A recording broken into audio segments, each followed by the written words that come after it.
반갑습니다. 우리 사랑방 나눔지 공부에 우리 동참해 주신 우리 사람 목자님들 그리고 우리 또 모든 성도님들 주님의 이름으로 환영하며 축복합니다. 오늘은 우리 5월 셋째 주인데요. 사도행전 7장 54절 말씀으로부터 8장 8절 말씀을 통해서 막을 수 없는 복음이라는 그런 제목으로 이번 주도 우리 사랑방 우리 나눔이 좀 풍성했으면 좋겠습니다. 자, 서론을 또하겠습니다. 역사를 보면 어떤 독재 권력이든 저항하는 몇 사람의 입을 막을지언정 결코 진실과 정의를 뿌리 뽑지는 못했습니다. 복음도 마찬가지입니다. 박해자들이 역사 내내 신자들을 핍박하여 복음의 확산을 막으려 했지만 그들의 의도와는 정반대로 흩어진 신자들이 가는 곳마다 복음을 전하여 복음은 더욱 널리 퍼지게 되었습니다. 박해자들은 신자를 가둘 수 있었지만 복음은 가둘 수 없었고 신자를 죽일 수 있었지만 복음은 죽일 수 없었습니다. 복음은 수많은 증인을 통해 박해와 죽음의 장벽을 뚫고 죽음의 장벽에 오타가 있네요. 우리 매일성경에서 죽음의 장벽을 뚫고 땅끝으로 뻗어 나갔습니다. 네, 우리 이러한 오늘 본문을 통해서 우리 본문의 이제 배경은 이제 이렇죠. 사도행전 6장에서 예루살렘 교회가 이렇게 크게 성장하게 되자 그 외 행정적인 일을 감당할 7 집사를 세우게 됩니다. 그 중에 가장 두각을 나타낸 이는 누가 뭐라고 해도 우리 스데반 집사님이죠. 스데반 집사님은 단순히 구제와 이런 행정적인 일을 했을 뿐만 아니라 놀라운 권능을 행하고 또 이적과 기사를 행하는 그런 탁월한 하나님의 사람이었어요. 자, 그러자 이 또 사내들인 공회 우리 장로들과 대제사장들이 스데반 집사님이 율법을 거슬러 말했고 성전을 거슬러 말했다라는 제목을 뒤집어 씌워서 또 공회 사내들인 공회로 잡아들이죠.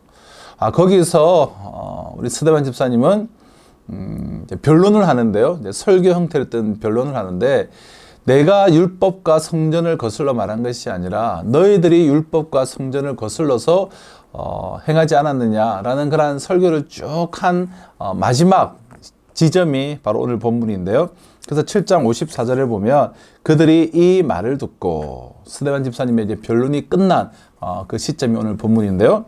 오늘 본문을 통해서 우리가 막을 수 없는 복음이라는 제목의 성경을 함께 공부할 텐데요. 먼저 1번입니다. 복음을 전하던 스데반이 순교합니다. 1번 방갈로 스데반이 순교하기 직전 주목하여 본 것은 무엇입니까?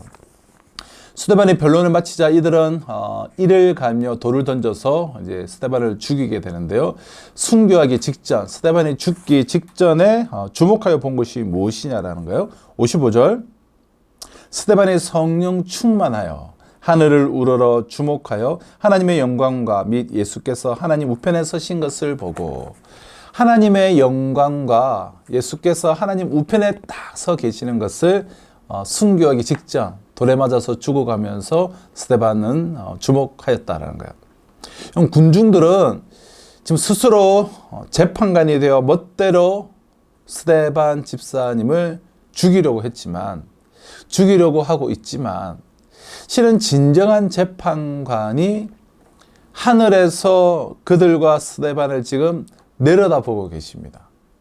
스데반은 순교 직전에 자신을 증오하는 이들을 바라보는 대신 오직 의로운 재판장이신 하나님을 바라보고 있었습니다.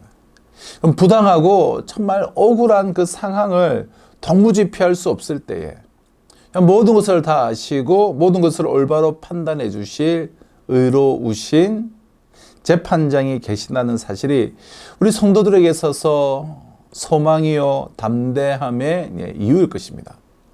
여러 가지 삶의 상황들이 있고 어려움들이 있지만 그때 우리가 주목해 봐야 할 것은 하나님의 영광과 하나님 우편에 서 계신 예수 그리스도. 스데반은 순교하기 직전에 하나님의 의로운 재판장이신 하나님을 바라봐서 조금 더 두려움이 없고 망설임이 없고 담대할 수 있었다는 거예요. 그에게는 소망이 있고 그에게는 하나님이 계셨기 때문에. 자, 스데반이 순교하기 직전 주목해 본 것은 하나님의 영광감이 예수께서 하나님 우편에 서신 것이다. 자, 이번 스데반을 돌로 친 증인들이 옷을 벗어 누구의 발 앞에 둡니까? 58절입니다. 성 밖으로 내치고 돌로 칠세 증인들이 옷을 벗어 사울이라 하는 청년의 발 앞에 두니라. 자, 사울이라는 청년, 즉 사울 앞에 옷을 두었습니다. 스데반은 성령과 지혜가 충만했던 7 집사들 가운데서도 매우 탁월했던 두각을 나타냈던 사람이었습니다. 그런 그가 이 전도의 사명을 막 펼쳐보기도 전에, 정말 맡은 사명을 온전히 펼쳐보기도 전에 죽음을 맞게 되었다라는 이 사실은 참 본문을 대하는 우리를 매우 당혹스럽게 만들죠. 하지만 놀랍게도 하나님께서는 바로 그 현장에, 스데반 집사님의 그 순교의 바로 그 현장에 복음을 이 소아시아와 전 유럽에까지 전할 위대한 전도자를 지금 등장시키고 계십니다. 마치 스데반과 이 바통 터치를 하듯이 그렇게 등장을 하고 있어요. 이 위대한 전도자의 정체는 사울이라는 청년으로, 즉 스데반과 교회를 핍박한 핍박자에서 이방을 구원을 위한 이방의 사도로 변모하게 되는 그러한 사울이었습니다. 참으로 하나님의 사람의 생각을 뛰어넘는 하나님의 역전이 아닐 수가 없어요. 스데반 집사님이 순교하는 그 현장에 교회를 핍박하는 핍박자 사울이 등장하여서 이후로 스데반이 죽지만 이 사울이 바울이 되어서 놀라운 일을 행할 것을 지금 보여주는 하나님의 역전, 사람의 생각을 뛰어넘는 하나님의 역전이 아닐 수가 없다는 거예요. 자, 3번, 스데반은 마지막으로 무엇을 기도합니까? 59절, 60절. 그들이 돌로 스데반을 치니 스데반이 부르짖어 이르되 주 예수여 내 영혼을 받으시옵소서 하고 무릎을 꿇고 크게 불러 이르되 주여 이 죄를 그들에게 돌리지 마옵소서, 이 말을 하고 자니라. 두 가지 기도를 하죠. 마지막으로 주 예수여 내 영혼을 받으시옵소서, 주여 이 죄를 저들에게 돌리지 마옵소서. 그럼 순교자 스데반 집사님의 마지막 기도는 지금 정확히 십자가 상에서 보여주신 예수님의 그 모습과 정확하게 지금 일치하고 있습니다. 예수님 역시 십자가 상에서 군중들을 향하여서 저들의 죄를 사하여 주시옵소서, 저들은 자신들이 하는 것을 알지 못하나이다, 용서의 기도를 하셨죠. 그리고 자신의 영혼을, 내 영혼을 아버지 속에 부탁하나이다. 자신의 영혼을 하나님께 의탁하셨습니다. 하나님께서는 스데반을 통해서 참 제자의 삶과 그 죽음은 그리스도와 똑 닮아 있게 된다라는 그런 분명한 사실을 지금 모든 성도들에게 확인시켜주고 계십니다. 성도는 꼭 살아서 복음을 전하는 것뿐만 아니라 하나님은 때로 거룩한 성도의 죽음을 통해서 복음의 참됨을 세상에 알리시는 하나님의 그 일하심을 보게 되죠. 스데반은 지금 나의 영혼을 주여 받으시옵소서, 주여 이 죄를 그들에게 돌리지 마옵소서, 예수님의 모습과 정확한 일치하는 그런 믿음의 고백으로 주님의 부르심을 받는 것을 우리가 목도하게 되는 것입니다. 자, 이런 첫 번째 우리 단락을 통하여서 두 가지 나눔을 보실까요? 나눔 1번, 스데반은 세상이 자신을 핍박하는 그 순간 세상이 아닌 하늘을 주목했습니다. 순교의 순간에도 믿음을 굳건히 할 수 있었던 이유였습니다. 인생의 결정적인 순간에 하나님을 주목함으로 시험을 이기고 승리했던 경험을 나눠 봅시다. 우리가 여러 가지 삶의 어려움의 순간, 고통의 순간, 염려의 순간, 내가 정말 무엇을 주목하고 있는가? 정말 하나님을 주목함으로 그 모든 시험들을 이기고 승리했던 승리의 경험들 우리가 한번 저마다 있지 않겠습니까? 나눠보시고 서로 도전받고 은혜가 됐으면 좋겠고요. 나눔 2번, 스데반의 마지막 기도는 십자가 위에서 하신 예수님의 기도와 똑같습니다. 박해자를 향한 저주가 아닌 그들의 제 사함을 구하는 기도였습니다. 저주를 용서로, 미움을 사랑으로 바꾸는 복음의 능력을 경험한 이야기를 나누어 봅시다. 정말 원수를 사랑하고 어떻게 보면 내가 저주해야 될 사람을 용서하고 미우는 사람을 사랑으로 바꾸었던, 복음의 능력이 아니면 경험할 수 없는 일이죠. 뭐 나의 결단, 우리의 힘으로 되겠습니까? 복음의 능력이 경험돼야 되고 그리스도의 크신 사랑을 맛보야만 가능한 일이고 성령의 기름 부음이 부어져야만 가능한 것이죠. 나의 힘으로는, 나의 의지로는 할 수 없죠. 여러분, 정말 내가 그리스도의 그 큰 사랑으로 인하여서 나에게 이러한 경험이 있다면 아마도 그때의 감정은 정말 내가 억울하다. 내가 왜 손해보면서 내가 당했는데 왜 내가 용서하고 내가 왜 그 사람을 사랑해야 되냐. 그럼 그것이 아니라 진정으로 용서와 사랑을 해본 분들은 정말 그 하늘로부터 주어지는 건 놀라운 기쁨, 내적인 기쁨과 만족과 기쁨과 평안이 충만했을 것입니다. 그럼 그런 경험들 우리 있으시다면 서로 한번 나눠보시면 좋겠고요. 자, 두 번째 단락입니다. 8장 1절로 8절. 박해로 인해 신자들이 각지로 흩어집니다. 1번, 신자들이 박해를 피해서 흩어진 곳은 어디입니까? 1절입니다. 사울은 그가 죽임 당함을 마땅히 여기더라. 그날에 예루살렘에 있는 교회에 큰 박해가 있어 사도 외에는 다 유대와 사마리아와 모든 땅으로 흩어지니라. 스데반이 죽고 이 장차 바울이 될 사도가 본격적으로 박해에 들어가죠. 초대교회에 아주 혹독한 박해가 닥칩니다. 그때 신자들이 흩어진 곳이 어디냐? 유대와 사마리아 땅, 사마리아 모든 땅으로 이제 흩어지게, 핍박으로 인해서 흩어지게 되었다는 거예요. 예수님은 승천하시기 전 예루살렘을 넘어 온 유대와 사마리아와 땅 끝까지 이를 복음 사역을 예고하셨습니다. 사도행전 1장 8절에서 그러면 너희는 가서 예루살렘과 온 유대와 사마리아와 땅 끝까지 이르러 내 증인이 되어라고 말씀하셨죠. 자, 그러나 예루살렘 교회는 막 베드로의 설교를 해 하루에 3,000명, 5,000명이 들어오고 크게 부흥했어요. 성장했어요. 놀라운 일을 경험했어요. 아마도 그들은 이 부흥에 좀 도취되어 있었을지도 모르겠어요. 그래서 유대와 사마리아와 땅끝까지 나아가지 않고 예루살렘에서만 머물러 있었어요. 그때 박해가 있어서 박해를 통하여서 이들은 흩어지게 되죠. 사도행전 1장 8절이 이제 시작되어지고 성취되기 시작했다는 거예요. 자, 그런데 뜻밖에도 이 선교 사역의 시작점은 말씀드린 것처럼 신자들의 선교적 결단이 아니라 박해였습니다. 그들은 예루살렘 공동체에 이 놀라운 일들을 경험하며 감격해하며 머물러 있었는데 박해를 통해서 흩어지게 되었다는 거예요. 선교적 결단이 아니라 박해였다는 거예요. 자, 이러한 역사를 통해서 우리는 두 가지 중요한 사실을 다시금 이제 기억하게 되는데요. 첫째, 선교를 주도하시는 분은 하나님이시다는 사실이에요. 하나님이 주도하시고 우리는 순종하여 섬기는 것이 바로 전도요, 바로 이제 선교입니다. 자, 둘째는 하나님은 악재를 호재로 바꾸시는 대반전의 하나님, 역전의 하나님이심을 우리는 알게 됩니다. 모든 것이 합력하여서 선을 이루는 신자의 삶에는 그러므로 고난도 유익인 것이죠.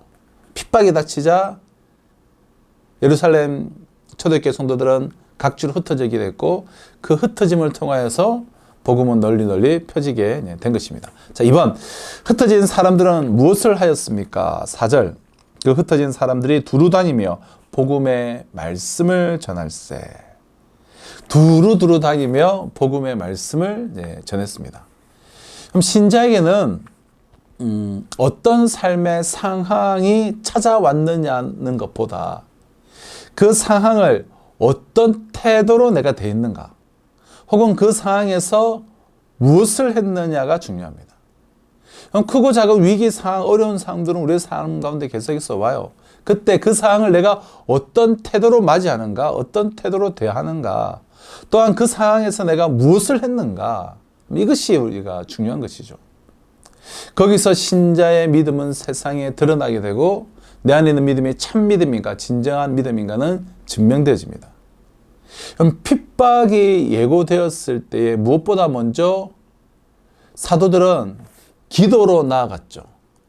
베드로와 요한이 공회에서 채찍을 맞고 핍박을 당하고 한 번만 더 예수 이름으로 전하면 잡아서 너희들을 십자가에 처하겠다, 죽이겠다라는 그 핍박이 예고되었을 때에, 오늘 지금은 토요일이지만 내일 주일 말씀이 이에 대한 본문인데요.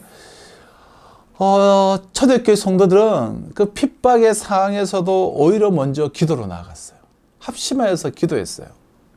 그랬던 초대교회 신자들은 이제 핍박으로 이 삶의 터전을 잃어버린 상황에서 낙심하는 대신 더 담대하게 복음을 전하는 일을 그들은 선택을 했습니다. 비록 원하여서 가게 된 장소는 아니었을지라도 어디든 발길 닿는 그곳이 사명의 자리요, 정말 충성의 우리가 자리일 수 있는 것이 복된 신자의 삶이 아니겠습니까? 흩어진 사람들은 그 흩어진 상황 가운데서도 정말 담대한 태도로 정말 복음을 전하겠다는 마음을 가지고 두루다니며 복음의 말씀을 전했다라는 거예요. 그 상황 가운데서도. 자, 마지막 3번입니다. 전도자 빌립이 말씀을 전하고 표적을 나타낸 곳은 어디입니까? 자, 그 중에서도 빌립은 어디로 갔는가? 5절, 빌립이 사마리아 성에 내려가 그리스도를 백성에게 전파하니. 자, 박해가 있자 스데반의 순교 이후 사울을 중심으로 박해가 있자 온 사방으로 흩어지게 되는데, 전도자 빌립은 어디로 갔는가? 사마리아 성으로 갔다라는 거예요. 그럼 주전 722년경 북이스라엘을 멸망시킨 아수르는 사마리아 지역의 유대인들과 이방인들을 뒤섞어 버렸어요. 정책적으로. 이 사마리아의 이런 유대성을, 예루살렘의 이스라엘의 그 유대성을 약화시키기 위해서 이방인들과 이 사마리아 유대인들을 뒤섞어서 사마리아 민족의 민족적 정체성을 크게 훼손시켜 버렸습니다. 자, 이러한 이유로 우리가 잘 알듯이 예수님 당시 유대인들은 이 혼혈이 되어버린 이 사마리아인들을 이방인보다 더 경멸했습니다. 요한복음 4장의 사마리아 성의 여인을 만나는 장면에서 우리가 이 내용을 알 수가 있죠. 여러분, 율법을 보자면 이방인과 피가 뒤섞인 이 사마리아인들은 분명 부정한 이들이었습니다. 그러나 그리스도의 복음은 그저 복음을 피해야 하는 율법 조문이 아니라 부정함을 정결케 하는 하나님의 능력인 것이죠. 그리스도의 복음은. 그래서 전도자 빌립은 거침없이 사마리아인들에게 가서 복음을 전했습니다. 이처럼 복음은 사람들이 가장 멸시하고 천대하는 이들에게까지 좀 증거되어야 하는 하나님의 구원입니다. 그래서 빌립은 그 모두가 상종조차 하지 않으려고 하는 사마리아 땅으로 가서 사마리아에 그리스도의 복음을 선포한 것을 핍박을 통하여서 이러한 일이 일어나게 된 것을 우리가 오늘 본문을 통해서 보게 됩니다. 그 결과 사마리아 성에서 빌립이 표적도 행하고 복음을 전한 결과 8절에 보면 그 성에 큰 기쁨이 있더라.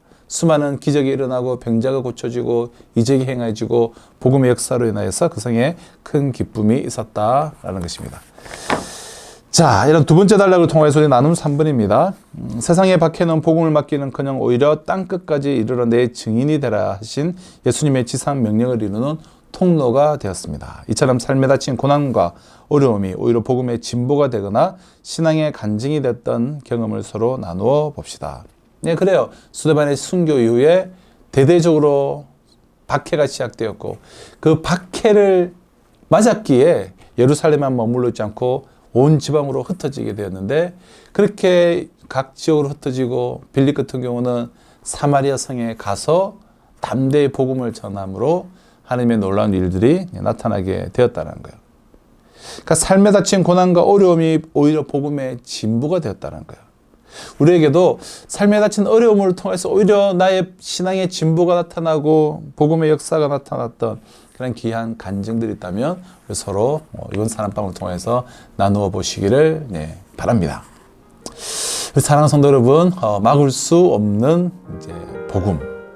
스데반은 순교당하고 그리고 교회에 대대적인 박해가 시작됐지만, 그러나 오히려 복음은 멈추어선 것이 아니라 그러한 사단의 거대한 세력에 방해가 있었지만 결국 복음은 멈추지 않고 오히려 더 사마리아로 열방으로 뻗어나간 그 일을 기억하면서 그 무엇도 막을 수 없는 이 복음을 붙잡고 있는 우리로서 오히려 핍박이 올 때 더 담대하게 이 복음을 증거하는 하나님의 사람들로서 살아가시고 우리 산성교회가 그런 교회가 될 수 있도록 우리 함께 사랑방에서 우리 기도해 주시고 함께 마음을 모아 주시기를 부탁드립니다. 감사합니다.